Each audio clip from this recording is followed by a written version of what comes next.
Oh, yeah, time to take a look at our money and our finances. From Adrian College, Drew Blazsik is with us right now. And, Drew, we've been talking about, of course, Pope Leo XIV and Pope Leo XIII and his amazing encyclical and other things. I see a lot of Bitcoin activity. How are you?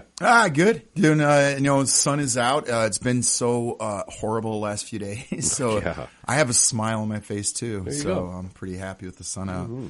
Yeah, so I know a couple things. I wanted to go through Rerum Novarum probably the next couple months because it's a huge document.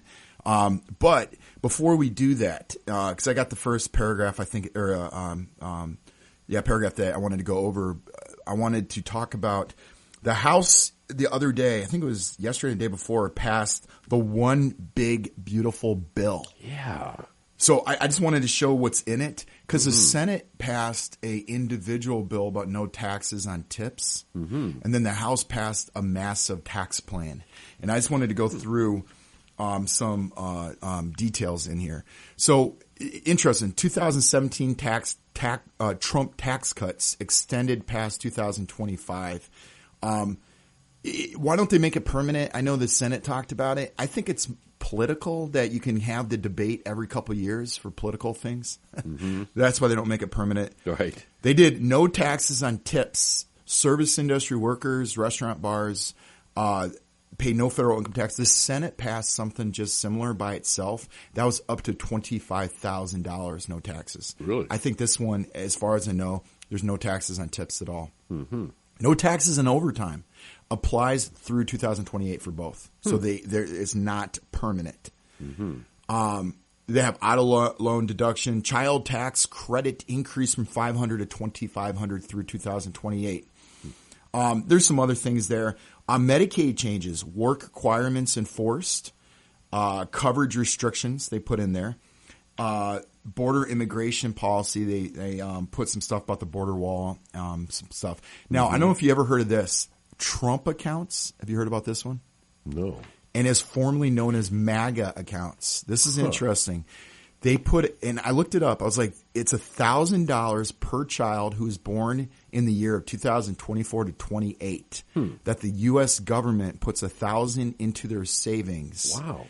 And parents can contribute up to $5,000 per year to this account. They just started off with $1,000. Wow! And this can be used for college, job training, or first home. I don't know how I feel about the government doing that.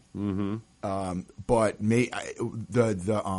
what they're using is that they want to encourage savings for people when they're young. That's what they're doing. So Leo, for example, our baby, will get $1,000 if this passes, and it'll be tax deferred. Distributions after that will be taxed at capital gains rate for long term. So it's not as income. So long term could be, I forgot what the rate is, 10%, 12%. So it won't affect your income if that happens.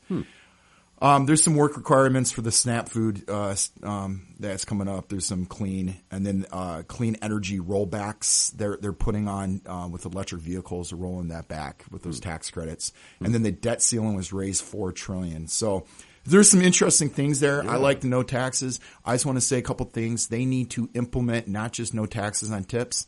They need to implement no taxes on second jobs because a lot of people don't have overtime benefits in their work. Why not benefit the person that wants to work hard and has that second job? Don't penalize the person that wants to work harder. Yeah, that's a really good point because so many people, they'll work for a place and they won't take them full time. Yeah, they'll just work them, 34 hours or 22 hours or. And then they'll do and then they'll say people don't want to work extra because they don't want to affect their whatever they're getting, maybe a tax credit on education, so they don't want to get that income raised. So let's not penalize people who work the second, third, fourth job. Right. I have a couple other jobs outside of that, and I would love not to get federal income taxes on that. And also, anybody who wants to retire. If you want to stay in the workforce, we should have no taxes on people past the age of 65 or 66. So encourage people not to just retire, work longer. That's Drew Blazsik's. I like that.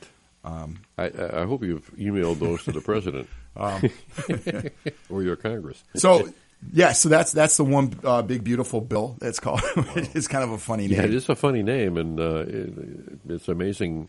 Obviously, we're hearing a lot about it, and it's great to hear specifics of what's in it. Yeah, so it's there's interesting. a bunch of stuff in there. I love that. Yeah, benefit some workers, get the federal income tax out of there. Maybe they can introduce more taxes on tariffs that from foreign countries and get that in there. Mm-hmm. Okay, so I want to Rerum Novarum. Let me read the first paragraph. This is what it starts it off. Mm-hmm. This is real important. It's written in 1891.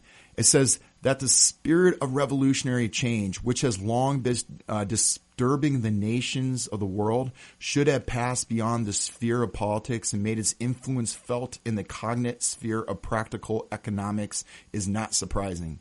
The elements of the conflict now raging are unmistakable. In the vast expansion of industrial pursuits and the marvelous discoveries of science, in the changed relations between masters and workmen, in the enormous fortune of some few individuals, in the utter poverty of the masses, the increased self-reliance and closer mutual combination of the working classes, as also finally in the prevailing moral degeneracy. Remember, this is in 1891. They're talking about this. The momentous gravity of the state of things now obtaining fills every mind with painful apprehension. Wise men are discussing it. Practical men are proposing schemes. Popular meetings, legislatures, and rulers of the nations are all busied with it.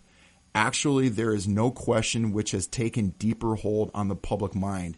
So right away, they're talking about revolution that they see is going on. They see this formation of capitalism. Now socialism's taken hold. And they see that in 1891, this is before the communists took over in the revolution, 1917.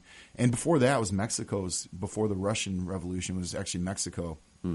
That they see this class warfare, and they later talk about in Rerum Novarum, or Pope Leo XIII, that it's really the class warfare, and it goes further into capital and labor. And we've talked about this on the radio show, and they're trying to separate that, and they're trying to start that class warfare to try to get this uneasy and revolution to change the society. And Pope Leo XIII saw right through that. And so he was writing that, and it all has to do with that. And it's interesting because this was been going on for decades before that. Actually, for centuries. I mean, it started from in England that the normal peasant used to be able to hunt, for example. This was a couple hundred years before that. Then they made it illegal to hunt for the peasant, but not the wealthy. Oh, gee. And if you did, you're sent to Australia. Part of it, remember how you ever hear that, the colonies in Australia were the criminals? Part of it was if you were hunting food. And they didn't want them to have self-reliance on themselves. And then you saw this upheaval on that and this revolutionary spirit, but then it turned into socialism. Communism was coming about. So that's what Pope Leo saw, that all this stuff was going on. It was a very scary time, I think, back then. Yeah, wow. And what insight, and to put it into words, and obviously it's not a blurb. It's a long encyclical. It's a very long encyclical. If you pull it up and you put like AI to read it to you, there's some programs you could do that. It'd probably take about an hour and a half just to go through the whole thing. So hopefully in here, I want to read the first few paragraphs, and then the next few months we'll break down each section. Oh, perfect. And really try to identify what this encyclical, which I think is in our day and age. Yeah, absolutely. It speaks to us again, and of course, so comprehensive, he leaves no stone unturned, so to speak.